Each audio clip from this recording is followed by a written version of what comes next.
पावन गुरु जी कहते हैं, हे मनुष्यों, प्रत्येक मानव को ईश्वर ने 4 प्रकार की शक्ति दी है। इंद्रिय शक्ति, समय शक्ति, विचार शक्ति और साधन शक्ति। इनमें से 3 शक्ति ईश्वर प्रदत्त हैं, चौथी शक्ति को अर्जित कर लिया जाता है। और इन चारों शक्तियों का सदुपयोग करना ही संयम कहलाता है। चारों में से सबसे पहले इंद्रिय संयम। परमपिता परमात्मा ने मानव शरीर कितना सुंदर बनाया है, ज़रा सोचिए। आदमी की एक आँख आगे और एक पीछे होती, एक कान सिर के ऊपर, दूसरा पीछे होता, नाक हाथी एक सूंड जैसी होती और बंदर की पूँछ के समान पूँछ होती, तो कैसा लगता। ये तो मनुष्य की 2 आँखें झील के समान पारदर्शी, कैमरे के समान दूर तक वस्तुओं का हृदय पटल पर अंकित रखने के समान रखती हैं। अब से 10-20 वर्ष पहले की भी बातें सोचने में रहस्य सामने आ जाती हैं, जैसे कल उन्हें देखा हो। ये कान तो टेलीफोन की भांति सभी बातें सुनते हैं, किसी की मधुर वाणी, किसी की कर्कश वाणी, और मस्तिष्क में कैसेट में ऐसे लपेट ले रखते हैं, उन्हें भूलना चाहे तो भी नहीं भूल सकें। ये नासिका के 2 छिद्र दिन रात फेफड़ों में ऑक्सीजन देते रहते हैं। कौन सी ऐसी मशीन है जो व्यक्ति को दिन रात इस तरह देती रहती है? क्या मस्तिष्क कितना बड़ा टेप रिकॉर्ड है? यदि मानव योग शब्द द्वारा सिद्ध प्राप्त कर ले तो 7 जन्मों की याद रहती है और भविष्य में अगले जन्म होना बता सकते हैं। ये 2 हाथ और 2 छोटी सी सुई को पकड़ सकते हैं, बड़ी से बड़ी वस्तु को भी। ये पैर ऊपर नीचे अंदर बाहर चलते फिरते कहीं पहुंचा दे सकते हैं। न पेट्रोल चाहिए न डीजल, ये बिना पहियों की गाड़ी कितनी अनमोल है।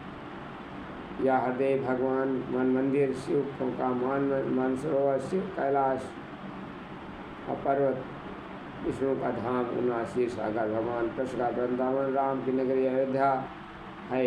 इसी में भुवा स्वा महा जना तपा सत्यम 7 लोक सजाए हैं।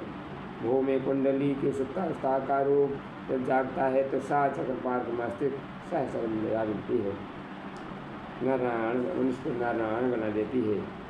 जैसे कि संत के पास एक वक्त पहुँच कर कहने लगा, मैं बहुत गरीब हूँ, मुझे कुछ दिलवा दीजिए। संत ने कहा, महात्मा ने कहा, देखो एक राजा का छोटा बेटा अंधा है, तुम उसे अपनी 2 आँखें दे दो तो वो तुम्हें 20 लाख रुपए दे सकते हैं। असमर आदमी बोला, लेकिन अंधा होकर मैं क्या करूँगा, ये नहीं हो सकता। महात्मा ने कहा, ये एक सेठ का बेटा गूंगा है, उसे अपनी जीभ दे दो, उसके बदले में मालामाल कर देगा। अगर वो नहीं कर सकते तो एक अपने हाथ किसी लूले और पैर किसी लंगड़े को दे दो। आजकल तो दिल और कुंडली बिकने लगे हैं। या सुनकर वह व्यक्ति बोला, ये सब मैं नहीं देखता। महात्मा जी ने कहा, रे मूर्ख, तेरे पास हाथ पैर आँख का नाक, ये ईश्वर प्रदत्त अनमोल निधि है। तू लखपति नहीं करोड़पति है, फिर भी मांगता है फिर रहा। ईश्वर प्रदत्त इन वस्तुओं को मोल नहीं समझता, दीन होकर लांछित होता, दुर्भाग्य के लड़ता है। विधाता ने सर्व साधन संपन्न धरती भेजा है। मनुष्य देवता फिर से विधाता के पास पहुंचा, कृपा करके मुझे कर्तव्य बता दीजिए। विधाता ने कहा, संयमशील प्रणाता अपनाएंगे उन्हीं को सहायता मिल सकती है। देवता और सुख शांत प्रदान करते हैं। परम दुर्भाग्यशाली जो प्रभु के संदेश का अवहेलना करते हैं, वो जीवन भर अक्षय सुंदर तत्व पाते आंसू बहाते रहते हैं। क्योंकि भोजन के असंयम के कारण मानव रोगी हो जाता है। संस्कार बदलते हैं मन के, चोरी का अन्न दिखाता है। कटु वचन असत्य भाषण से तो अच्छा है बस चुप ही रहना। तूफान है कि भीषण आंधी में मुश्किल में है दीपक का जलना। कटु वचनों के उच्चारण का सब घाव हृदय में बनता है।